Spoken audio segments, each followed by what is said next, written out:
to arrive to Whitney Arthur Banks' wedding. And mind you, this is such a luxurious place to have a wedding. It's this resort, all-inclusive. It's the kind of place where the waiters bring things to you. Like, they welcome you with drinks. They welcome you with, would you like a complimentary massage? Actually, no, those you have to pay for, but they give you such a beautifully curated drink just for you. And the place is beautiful. Like, there's this beautiful chandelier in the lobby. It's kind of like an outdoor lobby because it's so nice. It's in California, and you can tell, like, the flowers are probably in the lobby are replaced every single hour to keep them fresh. It's the kind of place where the hotel staff, they probably never had a bad day in their life. Not one expense was spared for this wedding. And Lulu, she likes it. She knows that she belongs at a place like this, which was not always the case. You see, she married into the family, she married into wealth. That's kind of how she made all her money. She knew from a young age that she was not meant to work, but she was meant to be beautiful and work her way into the elite upper society of wealth, and she did. She was always very beautiful. Even now you can tell, like, oh, this woman was so beautiful when she was younger. She is the kind of old woman that you strive to become. Overall, Lulu would say that she really likes the way her life has been and how it is now. After all, she did marry Pierce Banks, and their relationship, like, this is the real deal for her because she's been married. This is her 5th marriage, and don't get me wrong, she had been in love, or at least so she thought, but she never experienced that level of love and commitment until Pierce. If soulmates are real, then Pierce is definitely hers. Except recently, Pierce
I'll be right there. So he goes, and she's like laying like seductively on the bed, and Max is like, I thought we agreed to take a break.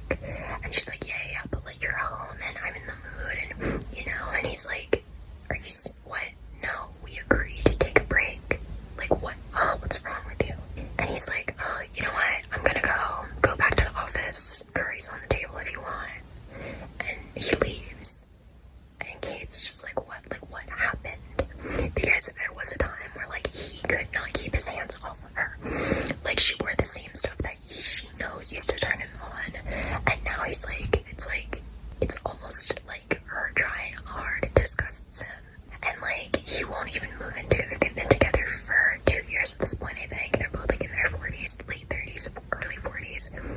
And she like wanted to move in together, but Max just wants to keep his own place just in case, just because. And like she doesn't want to push the issues because she doesn't want to drive him away. And this is just another one of those things, like, what if her insisting on this, like, is it gonna make him go away? Like, she doesn't know, but she feels really bad. Anyways, let's go back to the hotel where Lulu and Emily meet. So Emily's at the bar, Lulu joins her for like a mimosa or something, and they get to talking. And Lulu can tell that something's bothering Emily, and Emily's just talking about how like, oh yeah, I'm here for this wedding. Lulu's like, me too. And Emily's like, yeah, but I don't think we haven't seen each other. Emily said the girls had a falling out, and Emily doesn't think one of the women will want to see her. And Lulu's like, oh, well, you know, it's been such a long time. Maybe she'll have gotten over it by now, you know, like time has passed. And Emily's like, yeah, I really don't think so. And with that, Emily's like, well, I've shared a lot of my secrets. Let's hear yours. And here's the thing. Lulu's the kind of person where, like, she doesn't reveal things, you know, but for some reason she trusts Emily. And Emily has shared her deepest, darkest secrets with her. Well, she's, like, alluded to them. And Lulu trusts her, so she tells her, I think my marriage is ending. And Emily's like, well, that's not good, is it? With all the secrets being shared, it seems that there's a budding friendship forming. Things aren't going so well for Kate, though, because as soon as she arrives in the lobby, Max breaks up with her. Mind you, she did her hair and wore a dress in the way that she knows Max couldn't resist when they first got together. Now he's like barely even looking at her. And she's like, Max, we need to talk about this. Like, Max, like, you just stormed out. Max, we need to talk. And Max is like, you said we would take a break from trying. And Kate's like, yeah, I know. And we are. But like, come on, it's like right in the perfect time of my cycle. And you know, there's still time. And Max is like, I can't do this. Mind you, this is right in front of like the check-in person. So like they're witnessing a whole show. And Max is like, look, can you book another room for her? Kate, I can't do this. And Kate's like, what do you mean? And he's like, I'm breaking up with you. This is done. And with that, their relationship is over. And he's like, look, Kate, I'm sorry, but we both know that it's been over. Look, charge whatever you want to my card. It'll make up for me breaking up with you. Bye. At this point, Emily left to go to her room and meet up with Henry and do adult things. And Lulu is still just like at the bar. And she sees Kate. She's like, hey, I'm sorry, I don't mean to pry, but are you okay? And Kate's like, yeah, my boyfriend just broke up with me, but yeah. And with that, they do become friends. They decide to go up to their rooms and, you know, just get ready, recuperate, all that. And that's when Lulu sees the letter from Pierce, her husband. And it goes something along the lines of, Dear Lulu, this has been on my mind for a while, and I don't quite know how to say this. And I'm sorry, so I'm just gonna write it out, and then hopefully what I want to say to you will come to me. So you see, and that's where it ends. And this is a very, very bad sign. Lulu feels this pit in her stomach. Now, Ginger isn't having that much of a better time either, because as she's boarding the plane, her kids will not shut the F up like her two younger ones. Which, okay, by the way, if you have well-behaved, quiet kids, know that you are so lucky. Anyways, her teenage daughter won't talk to her. Like, you know, she's a teenager, what do you expect? Unfortunately, Elsie, her teenage daughter, her bag pops open, and out flies out a wad of condoms. And then Ginger starts yelling at Elsie in the plane in front of everyone. She's like, what, like, are you have to get on the pill, you have to get on birth control, what is this? And Elsie is mortified. She's like, Mom, let me explain, Mom. And Frank is like, hey, honey, let's, like, we're holding everyone up, let's talk about this at the hotel. And Ginger's like, fine, but she's like, Elsie, I swear to effing God. And Elsie's like, no, it's not what it looks like. And Ginger's like, so it's not a bunch of condoms that fell out of my daughter's bag. So that's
has your pillows?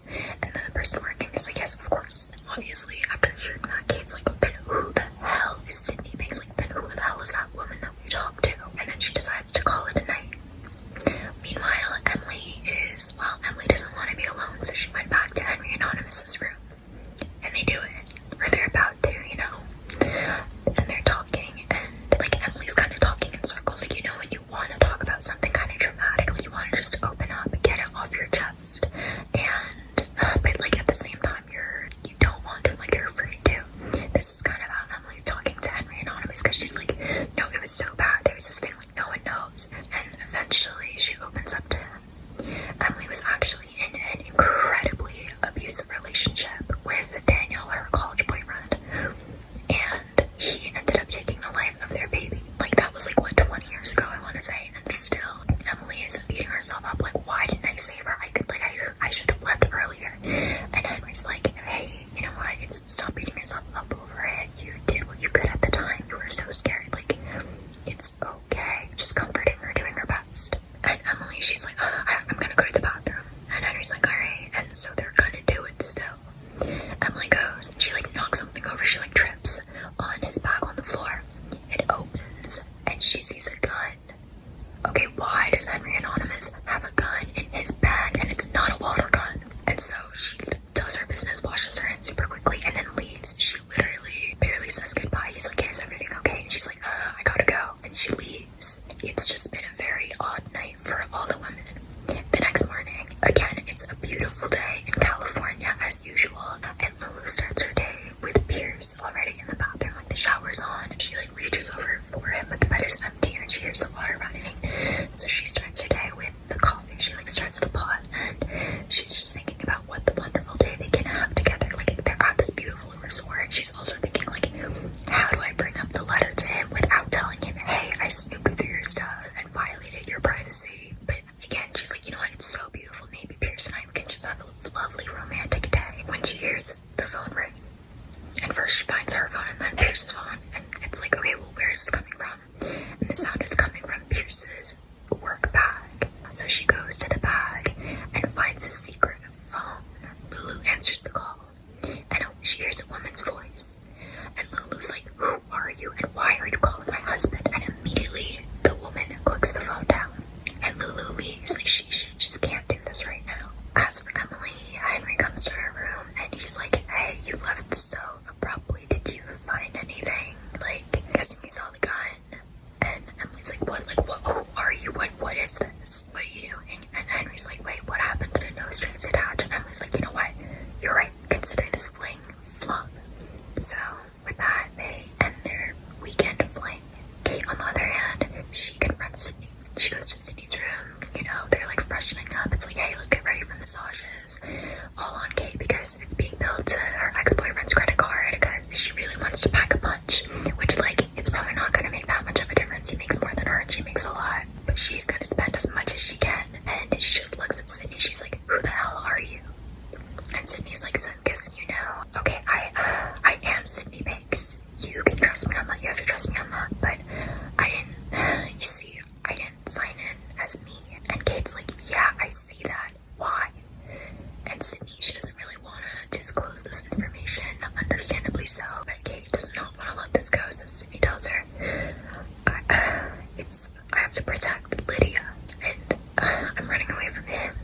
was just not on their side, because that's when Ginger walked in. She found the love of her life, and Emily, like, intertwined, and Frank being the love of her life, she forgave him. I think also seeing that made Ginger realize how important Frank was to her.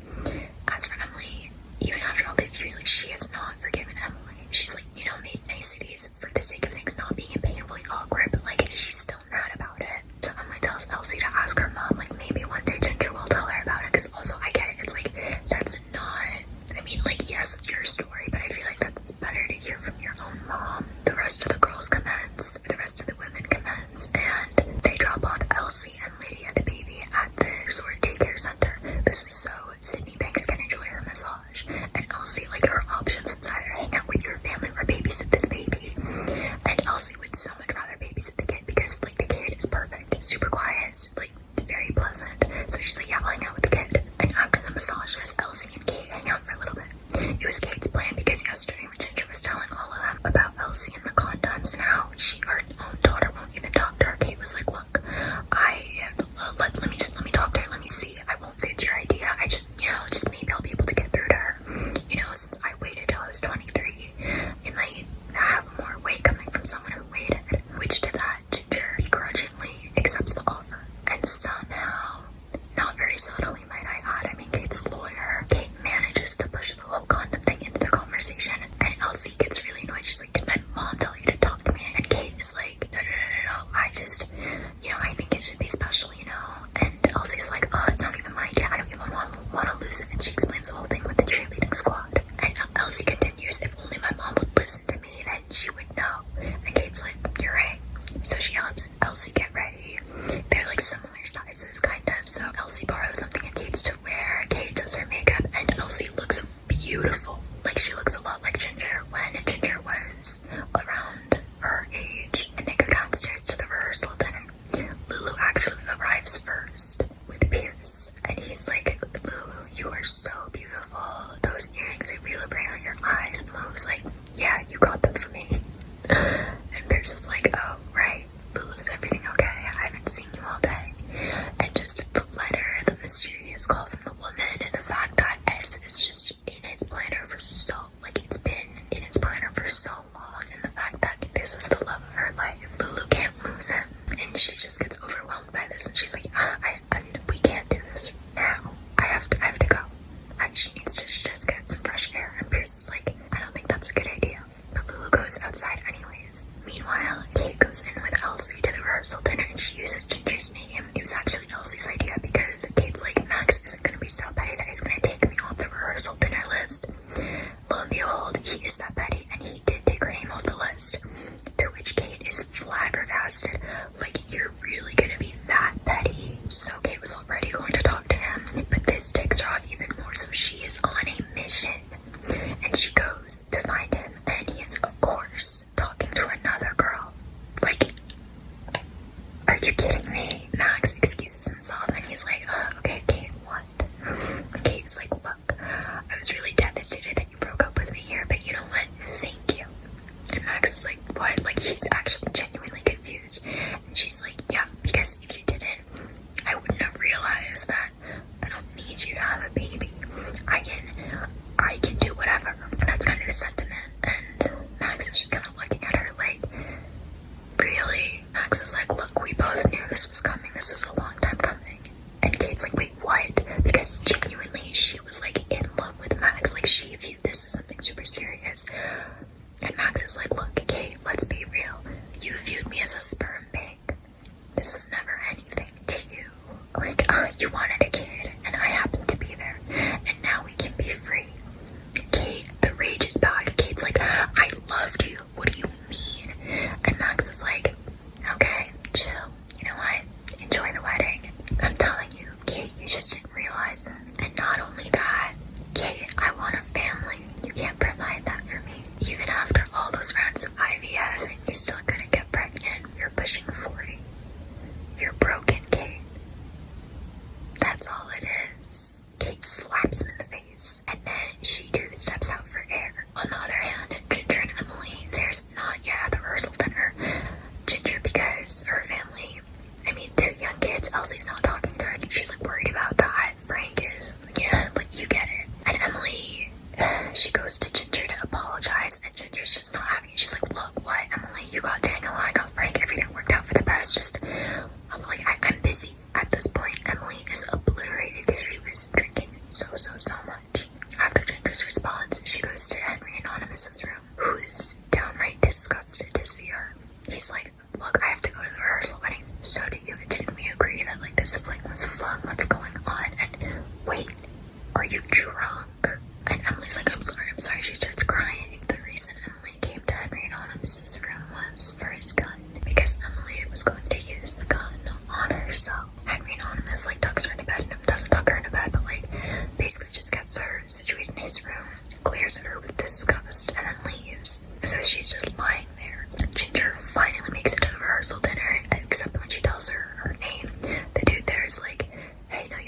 clutching Lydia, and a man standing above them. They're all yelling at him like, hey, who are you? Did you do this to her? What's going on? And the man is like, look, I mean no trouble.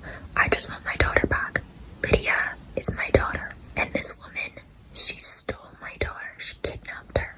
And Kate just doesn't buy it. She's like, all you men do is cheat. I saw the album. I saw the bruises. I saw what you did to her. Emily, who like, it kind of seems like she popped up out of nowhere. She is pissed. Like, I think all the anger and just like at her past and at everything at her life, it's like all here, and also anger at this man for knocking out Sydney, and she's armed and she's like shaking with rage. She's like, I should have done this years ago. And the man he's like, Emily, really? Like, come on, what are you doing? You're not mad at me. You were just too weak to stand up to Daniel. Just let me get my kid. So they're all looking at Emily like, but you know this man. And the answer to that would be yes. Emily does know this man. In fact, she slept with him because this man is none other than Henry Anonymous. Except he's not so anonymous anymore. He's Henry Biggs. So Emily takes her gun and bang, she was aiming for Henry, obviously, but missed terribly. So instead, she hit like the corner of the pergola, and one of the frames was hit, and it is falling towards Henry Anonymous. Henry Banks. He, on the other hand, he's ready for blood. He lunges toward Elsie, because Elsie, she was like hiding by a bunch of like wine bottles. The way it was set up outside, there was like just a bunch of, like, it was really cute, and there was like a place for wine bottles and whatever. So Elsie has one in hand, and he's lunging at her. Crack.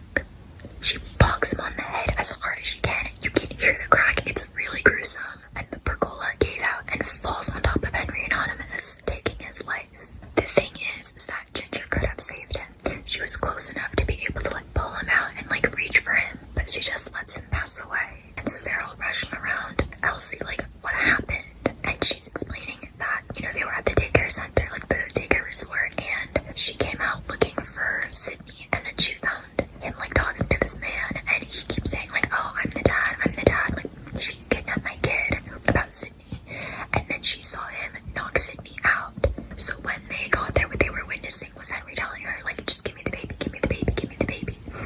But Elsie knew like he was gonna take her life too, so Elsie was just like, you know what, I'm just gonna protect the child, because like he's gonna own a life, man, might as well, you know, try to do the right thing. And that's when they all showed up. And now they're freaking out because Elsie took this man's life, and like, murder's murder. And that's when the women all agree that they're gonna take the fall. Elsie's young, she's 15, she has her entire life ahead of her. With that, Ginger, Lulu, Kate, and Elsie all go inside. They're all pretty shaken up, understandably so. But Emily stays outside, and just for her own sake and own bit of closure, Emily aims at a now dead Henry and shoots him squarely in the chest. And Sydney finally wakes up. Lulu, after witnessing that traumatic event, she now has to confront her husband, her soulmate, Pierce. So she's like, look, let's just rip the band-aid off. We're done, aren't we? And Pierce is like, I don't want to be. And Lulu's like, who is it? And Pierce is like, wait, what? And she's like, S. Tell me about her, the other woman. And Pierce is like, no, Lulu, you've got it all wrong. You see, I'm being indicted, and before I met you, I didn't think about a future. I didn't think about anyone else. I didn't even think that this would catch up to me, really, and if it did, I didn't care at the time. And S, Sheila, is my lawyer. She instructed me to keep you squarely out of this. I don't want my mess to be your mess. I'm talking prison time. If this goes through, and I've done a lot of bad things before I met you in my career, this is gonna go through. And Lulu, she's like, okay, obviously she's upset at this news because like, oh my god, Pierce, like, are you gonna be okay? What's gonna happen? But she is so relieved. And she's like, Pierce, I'm your wife. We're in this together. Like, I'm gonna stick by your side. And they're good. Emily, who is a mess, she's like already sobbing. She goes to Ginger's room and she's like, why can't you forgive me? So Frank gets the kids out of the room, and Emily and Ginger have a heart-to-heart, and they finally talk about everything that Emily has been through. Emily explains the abuse that she went through, the child she lost, and how she felt like she had nothing to live for and no one to go to, which is why she's going to take her life. But she didn't. Elsie saved her, because she, for whatever reason, like, just went downstairs and, like, she felt protective over Elsie, which is why she, like, shot Henry after. I'm not entirely sure her logic, but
is true. I was Carolyn's best friend. I was actually the caretaker for the baby. Like, I was one of his staff. I really care for Lydia, the baby, and Henry would beat the crap out of Carolyn. And eventually, he took Carolyn's life. He was able to play it off to the police as an accident. And one night, when Sydney was gonna escape with Lydia, Henry walked in and he was going to shoot her. But like, right before, like that same year, Carolyn had passed away due to him. So Sydney was able to talk her way out of it. And because she was like, look, yeah, Carolyn passing away, that could be a coincidence, but you have another woman who passed away in the same home. That's gonna reopen the Carolyn case, and you're gonna have this case on your hand, which Henry does not want. So he doesn't do anything. He puts the gun away. So like, you know, the beginning scene that I was telling y'all about, that was Sydney and Henry. Kate's like, okay, but you still used another woman's abuse story. That's disgusting. And Sydney's like, look, I know. And she informs Kate that Carolyn's last wish, request, whatever you want to call it, was for Sydney to take Lydia away and protect her and keep her far away from Henry as possible. And Kate's like, okay, you lied about everything. You stole another woman's abuse story and used it as your own. How do I know this is true? Sydney stands up and goes to the closet and brings out a handwritten note from Carolyn detailing this wish. And Kate's like, how do I know you didn't forge it? And Sydney tells her, look, you can believe me or not. I'm telling the truth, and this is all the proof I can give you. Like, I guess you could call the police if you want, but I love Lydia and I'm taking care of her, and I just want to keep her safe. You have a child now. You know what that's like, right? And with that, Kate leaves to live her life and to let Sydney and Lydia live theirs. And that is the end of this god-awful book. The reason I still decided to tell this as a story time is because certain parts, like the whole thing with like Henry Anonymous, I don't know, for some reason that was like all the connections that tied together. I thought that was really interesting. Oh my god, I despised all the characters. Like, I did not care what happened to them because I'm like, I do not like any of y'all. Whether you get a happy ending, whether you don't, I do not care. I thought they were all very like one-dimensional and just so, all of them I thought were so unlikable. Here's the thing, I really liked the author's writing style, but I felt like she's, like the author also somehow just made it so that all the characters just had such shallow, unlikable characteristics and barely any depth. I just didn't like it. It felt very one-dimensional. I would rate it like a 3 out of 10. 3 because the plot was pretty interesting and because I like the writing style, but like I could not stand the characters. Also, something I noticed was that Whitney was one of the friends in that core friend group, but she was not. She was barely even part of the story. I just didn't like it. Yeah, let me know what y'all thought. If y'all have any other like true crime novel recommendations that you would like me to do a story time on, please recommend them below. I want to do more like romancy things, like more Marian Keyes, Leanne Moriarty style novels, like family history novels, because those